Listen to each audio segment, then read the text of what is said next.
अच्छे हालातों अच्छी परिस्थितियों में नहीं निकलती। हो सकता है जब हालात अच्छे होते हैं, परिस्थितियां अच्छी होती है, कई बार शायद पुकारने में टाइम नहीं लगता, प्रार्थना करने में टाइम नहीं लगता, शायद सोते समय प्रार्थना करेंगे क्योंकि सब कुछ ठीक चल रहा है। लेकिन जब सब कुछ गलत चल रहा हो, जब सब कुछ ठीक ना हो, वो समय ऐसा होता है जब कई बार हमारे अपने साथ छोड़ देते हैं, जब कई बार हमारे अपने हमसे मुंह मोड़ लेते हैं। प्रभु बोलता है उस समय भी मैं तुझसे मुंह नहीं मोड़ूंगा, उस समय भी मैं तुझे छोड़ूंगा नहीं। ऐसे समय में भी जब तू मुझे पुकारेगा तब मैं तेरी पुकार को सुनूंगा। हालेलुया।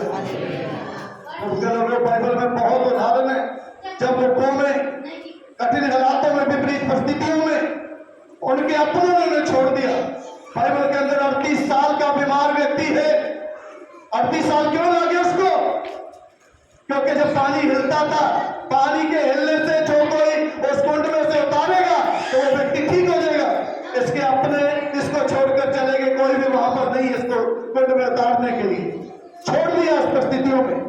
अय्यूब की पत्नी जिसने शादी होते समय सुख में दुख में साथ रहूंगी, साथ निभाऊंगी वायदा किया था, आज जब अय्यूब बीमारी में आया, फोड़े हो गए उसके शरीर पर, उस समय वो भी बोलती है मरता है तो मर जाए, परमेश्वर को श्राप दे, उसने भी मुंह मोड़ लिया। इसलिए प्रभु के लोगों, ऐसी परिस्थितियों में जब हमारे अपने साथ छोड़ देते, प्रभु बोलता है संकट के दिन में मुझे पुकार, मैं तेरी पुकार को सुनूंगा। हालेलुया।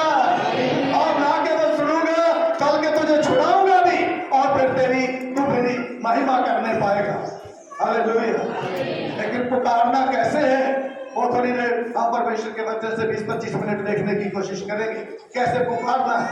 मेरे साथ निकालिएगा मरकुस की इंजील उसका 10 अध्याय 46 पद से आगे मैं चाहूंगा एक बार पढ़ दीजिएगा, फिर हम उसके ऊपर चर्चा करेंगे।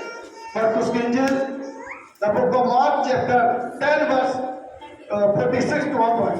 वे यरीहो में आए और जब वह और उसके चेले और एक बड़ी भीड़ यरीहो से निकलती थी, तब तिमाई का पुत्र बरतिमाई एक अंधा भिखारी सड़क के किनारे बैठा था। वह यह सुनकर कि यीशु नासरी है, पुकार कर कहने लगा, हे दाऊद की संतान यीशु मुझ पर दया कर। बहुतों ने उसे डांटा कि चुप रह, पर वह और भी पुकारने लगा, हे दाऊद की संतान मुझ पर दया कर। तब यीशु ने उठकर उसे बुलाओ, और लोगों ने उस अंधे को बुलाकर उससे कहा, ढाढ़स बांध, उठ, वह तुझे बुलाता है। वह अपना कपड़ा फेंक कर शीघ्र उठा और यीशु के पास आया।